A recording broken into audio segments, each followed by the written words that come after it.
दोस्तों, आज की कहानी है सासू माँ तुम तो हमारे पर बोझ बन गई हो। दोस्तों, कहानी शुरू करने से पहले अगर आपने चैनल को सब्सक्राइब नहीं किया हो तो कर लीजिए ताकि आपके पास पहुंच सके हर नया वीडियो। माँ, दिनों दिन आजकल आपके तो खर्चे बढ़ते ही जा रहे हैं। क्या पैसे पेड़ पर उगते हैं कि पेड़ हिलाओ और पैसे बटोरो? मुझे मेहनत करनी पड़ती है तब कहीं जाकर पैसा आता है। समझिए, आप रोहित बड़े ही तेज में माँ से बात कहा जा रहा था, तब उसकी माँ ने कहा, अरे बेटा, मेरी जरूरत तुम्हें खर्चे लगने लगे हैं। हम लोगों ने क्या कुछ नहीं किया। कैसे तेरे पापा ने और मैंने दूसरों के खेत जोतने का काम किया ताकि 2 वक्त की रोटी तुझे खिला सकूं। इतना ही नहीं, तेरे पापा ने दूसरे की अनाज वाली बोरी मंडी तक में बेचने ले जाते थे। तुझे पढ़ाने लिखाने की खातिर हम लोग ने खेत खरीदे जिससे तेरी पढ़ाई में पैसों की वजह से रुकावट न आए। और आज तू मेरे लिए मेरी जरूरतों को फिजूल के खर्चे कर रहा है। मुझे चश्मे की जरूरत है। अगर उसकी डंडी न टूटी होती तो अभी नया बनवाने न कहती। कम से कम उसी की दूसरी डंडी ही लगवा ला। उसकी वजह से न तो चश्मा लग पा रहा है न सिर दर्द दूर हो रहा है। मुझे ऐसा लग रहा कि शक्कर खाकर कहीं गिर न जाऊं। मैं संभल संभल कर सज रही हूँ। अच्छा माँ, ठीक है, शाम को लौटते हुए लेता आऊंगा। रोहित ने बेरुखी से कह दिया। अब उसके ऑफिस में फोन लगाकर रमा जी पूछती, रोहित, तो डॉक्टर से मेरा नंबर लगवा दे या उसका फोन नंबर दे दो ताकि सिर दर्द हो। मुझे लग रहा कि दोबारा से टेस्ट करा लूं। मैं बहुत परेशान हो गई हूँ बेटा। तब उनका बेटा रोहित बहुत उखड़े स्वर में कहता, अरे माँ, क्या ऑफिस में फोन लगाकर परेशान कर रही हो? ये भी नहीं होता कि ड्रायर में खुद से देख ले, और नहीं तो इतना तो रिद्धि माँ को ही बोल देती, पर यह भी नहीं होता।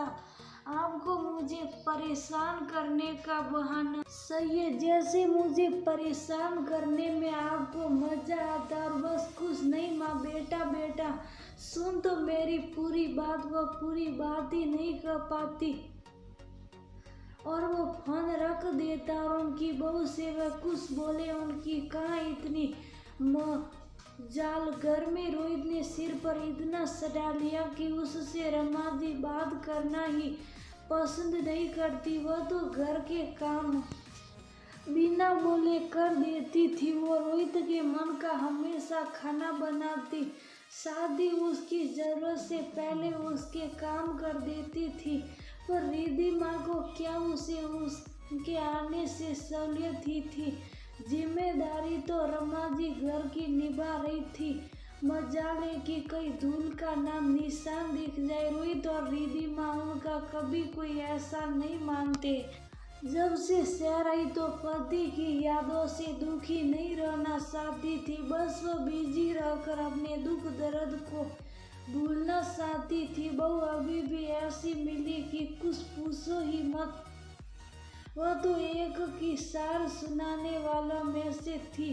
खैर, उनका सिर दर्द से फटा जा रहा था। उन्हें माइग्रेन की शिकायत थी। अगर चश्मा न लगाए तो सिर भारी सा हो जाता। इससे बहू बेटे को क्या घर मकान तो उनके नाम तो हो चुका था। पति के गुजरने के बाद शहर में माँ को रोहित ले आया और उनसे मकान खेती के पेपर जब सही चाहिए तो कहा, माँ, या गाँव में अकेले रहकर क्या करेगी? तू मेरे साथ अपने घर में रहना और ठाठ करना। शहर वाला घर वह भी पापा ने दिलाया था, वो भी तो आपका ही है। रोहित अपनी सीखनी सुपड़ी बातों में गांव का घर खेती बिकवा कर ले आया था। वो पति के गुजरने के बाद बेटे के साथ तो रह रही थी, पर उनका मन नहीं लगता। उनसे तो सुकून से मीठे बोलने के लिए कोई नहीं था। वो तरसने लगी थी कि कोई उनके पास हंसे बोले, पर ऐसा नहीं हो रहा था। उनसे बहू बराबर का काम कराती, उनके घर के नौकर को देने वाले पैसे भी बच रहे थे। इसलिए रिद्धिमा के रमा का आना एक सुखद एहसास बन गया था। सास बहुत काम जो कर लेती थी, वो भी बिना थकान के उन्हें काम करना बिल्कुल नहीं अखरता था। पर आज उन्हें उनके मनोहर जी की एक एक बात याद आ रही थी।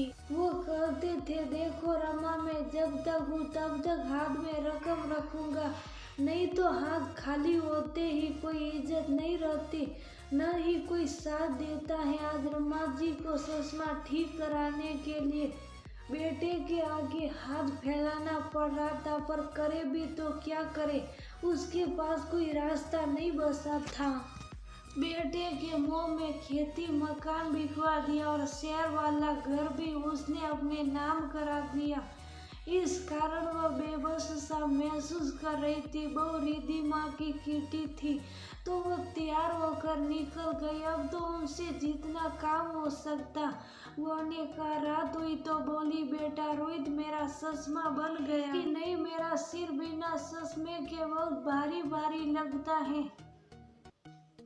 तो वो करने लगा, माँ मेरे पास एक ही काम नहीं है कि आपका चश्मा बनवाने बैठा रहूं, मेरे पास ऑफिस के अलावा हजारों काम है। आप खुद क्यों नहीं चली जाती हैं, खुद भी तो बनवा सकती हैं। तब इतना सुनते ही वो बोली, बेटा एक तो तूने न तो चश्मा बनवाया, न ही मुझे डॉक्टर की पर्ची बताई, न तो मैं ही मेडिकल से सिर दर्द की गोली ले आती। आजकल तो मुझे पैसा भी नहीं देता है। अब बता, मैं अपनी परेशानी तुझे से न कहूँ तो किस से कहूँ? आखिर बेटा है तू मेरा, बहू तो पराया खून है, उससे क्या उम्मीद करूँ? उसे वैसे भी तूने सिर पर चढ़ा कर रखा है, उससे कुछ बात न करो, वही मेरी बेहतरी होगी। क्योंकि कुछ भी बोलो तो नमक मिर्च लगाकर झगड़ा अलग करा दे, वो ऐसी ही है। खैर बेटा, तू मुझे अभी 2000 रुपये दे दे, जितनी ज़रूरत होगी उतनी ही दे दूंगी, बाकी के पैसे वापस कर दूंगी। फिर वह कहता, ठीक माँ, कल ले लेना। अब वो रात में जैसे तैसे सो जाती है। अब सुबह बेटे के ऑफिस जाने के पहले पैसा मांगती है। बेटा बुड़बुड़ाहट के साथ कहता, कहाँ से ले आई इस बुढ़िया को? वो सुन लेती है, क्या कहा बेटा? तब वो कहता, माँ कुछ नहीं माँ। तब खाने की टेबल पर रोहित बैठता, तभी उसकी पत्नी बोली, अंजी सुनते हो क्या हुआ? केरल ट्रिप की टिकट का बुक हो गई थी ना, तैयारी भी हो गई है, हम लोग को कब निकलना है? तब रमा जी कहती, अरे रोहित, तुमने बताया नहीं कि तुम लोग कहीं घूमने जा रहे, घर में मेड भी नहीं है। तब वो कहता, माँ तुमसे पीछा छूटे इसलिए जा रहे। इतना सुनकर वो कहने लगती, अरे बेटा कैसी बात कर रहा, मैं तेरी माँ हूँ। तब बहू भी कहती, माँ जी आप तो हम पर बोझ बन गई, क्या आपकी वजह से घूमना फिरना भी छोड़ दे? ऐसी बोरिंग लाइफ कौन जीता है भला? नित 3 दिन आपके खर्चे बढ़ते ही जा रहे, कहीं डॉक्टर का खर्च, कहीं कुछ मंदिर में दान देने का खर्च, और भी कहीं का खर्च करना हो तो हाथ बटा लो। मम्मी जी हम लोग आपसे परेशान हो गए। इतनी बात सुनकर वो भी कहाँ शांत रहने वाली है। वो ने भी कहा, मेरे खर्चे तुम्हें दिखते क्या? घूमने जाओगे तो क्या पैसा नहीं लगेगा? वहाँ तुम लोग पैसा पानी की तरह बहा दोगे तो कुछ नहीं, क्या वहाँ खर्चा नहीं होगा? तब उसने कहा, माँ मैं इस घर का मालिक हूँ, मैं जैसे चाहे खर्च करूँ, इससे आपको क्या? तब उनकी आंखों से जर जर कर आंसू बहने लगते हैं। वो भावुक होकर कहती, बेटा तूने आज जो बात कही मुझे दिल तक छलनी कर गई। जब गांव का घर और खेती बिकवानी थी तब तो तेरा दूसरा ही रूप था। मैंने सोचा न था तू भी ऐसे रंग बदलेगा, पर उन्हें अपनी माँ की कहाँ परवाह थी। खैर वह दोनों उन्हें अकेला छोड़कर निकल जाते हैं। न तो उनका चश्मा बनता है, न ही दवा लाकर रोहित रखता है, बस पैसे देकर चला जाता है। तब पड़ोस से सुरेश चाबी देने आता है तो उसकी पत्नी मायके से आने वाली होती है, तो ये सोच कर देना चाहता है कि मेरी पत्नी परेशान न हो। मैंने डोर की चाबी एक ही है, इसलिए तभी वह पड़ोस में रोहित के यहाँ चाबी देने आता है। जैसे ही डोर की बेल बजाता है तभी रमा दरवाजा खोलती है। उसी समय वह कुछ बोल ही नहीं पाती है कि शक्कर खाकर गिरने ही वाली होती है। वह उन्हें संभालता है, उनके चेहरे पर पानी मारकर सोफे पर बैठाता है। फोन करके वो अपने दोस्त से दवाई मंगवा कर देता। थोड़ी देर बाद उनसे पूछता, आंटी जी आपकी ऐसी हालत कैसे हो गई। तब वह दुखी होकर कहती, मेरा बेटे में मेरी एक न सुनता है। मेरे बेटे ने गांव का घर और खेती बेच दी और ये मकान में मेरे से अपने नाम करा दिया। अब इसमें मेरा हिस्सा नहीं है तो मैं क्या करूं। तब सुरेश ने कहा, आंटी जी आप चिंता न करें, मैं पैसे से वकील हूँ, आप सब तो अपना घर वापस ले सकती है। ये नया कानून बना है कि बेटा यदि बूढ़े माँ बाप की देखभाल न करे और दुर्व्यवहार करे तो आप मानसिक प्रताड़ना का केस लगा सकती हैं और आप अपना घर अपने नाम पर वापस ले सकती हैं। अब उन्हें सुरेश की बात समझ आ जाती है। इस तरह वह रोहित के खिलाफ केस लगा देती हैं और सुरेश उनका भी बनवा कर देता है। इस तरह कानूनी प्रक्रिया होने में थोड़ा बहुत समय लगता। रोहित और उसकी पत्नी वापस लौटते तो माँ को कमजोर और दुखी न पाकर बहुत आरसी शंकित रह जाते। उन्हें लगता है उनकी माँ दुखियारी होकर बिस्तर पर पड़ी मिलेगी। पर कुछ समय बाद अब कोर्ट से नोटिस के पेपर आते तो वह बेटे को देती हुई कहती, रोहित ये लो कोर्ट से तुम्हारे लिए नोटिस है कि मकान मेरे नाम कर दो, क्योंकि मैंने केस तुम पर फाइल किया है। अब तुम मेरा घर खाली कर दो, इस घर को मेरे नाम कर दो, क्योंकि नए नियमानुसार जो बच्चे बूढ़े माँ बाप के साथ दुर्व्यवहार करें, उनका खर्च वहन न करे, तब माँ बाप अपना घर वापस ले सकते। इतने में वह एकदम चिल्लाते हुए कहता, ये कैसे हो सकता है। जो घर आपके नाम पर था वो तो मैंने अपना नाम करा लिया है, नामांकन में तो मेरा नाम है।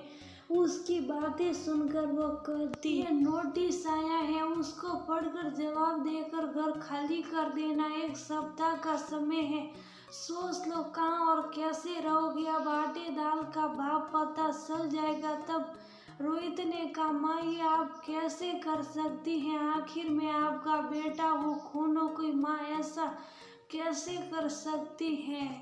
तब वो ने कहा, तुम अपनी करनी भूल गए, जैसी वैसी भरनी होती है। तुमने मेरे साथ क्या क्या नहीं किया, मुझे एक एक पैसे का मोहताज बना दिया। इतने में वह कहने लगा, माँ आपका अकेले कैसे चलेगा, हम भी देख लेंगे। माँ देखना एक दिन आपको भी मेरी ही जरूरत पड़ेगी। उसकी माँ रमा जी कहती, ऐसे औलाद से बेऔलाद होना ही अच्छा है। अगर मैंने तेरे पापा की बात मानी होती तो ये दिन न देखना पड़ता। उनका मानना था कि जब तक हाथ में पैसा है तब तक दुनिया में तुम्हारी पूछे। मैं ही उनकी बात को न समझ पाई और तेरी मीठी मीठी बातों में आ गई। यदि तेरी न सुनती कितना अच्छा होता, मुझे तेरे आगे मिलते तो न करने पड़ती है। इसलिए अब मैं समझ गई हूँ कि दूध का जला सास को भी फूंक फूंक कर पीता है। अब मैं तेरी बातों में नहीं आने वाली, समझे। रोहित बहुत हुआ रोना धोना, बस घर खाली कर दो वरना मैं पुलिस में शिकायत कर दूंगी। लगाते रहना कोर्ट के चक्कर।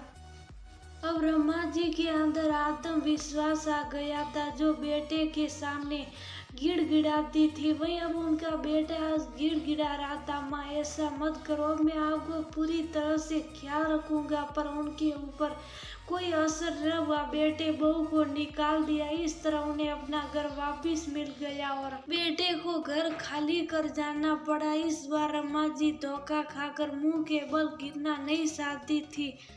अब वह सम्मान और आत्मविश्वास के साथ अपने मकान मालकिन की तरह रहने लगी। आधा मकान किराए से देने के कारण उन्हें आर्थिक परेशानियां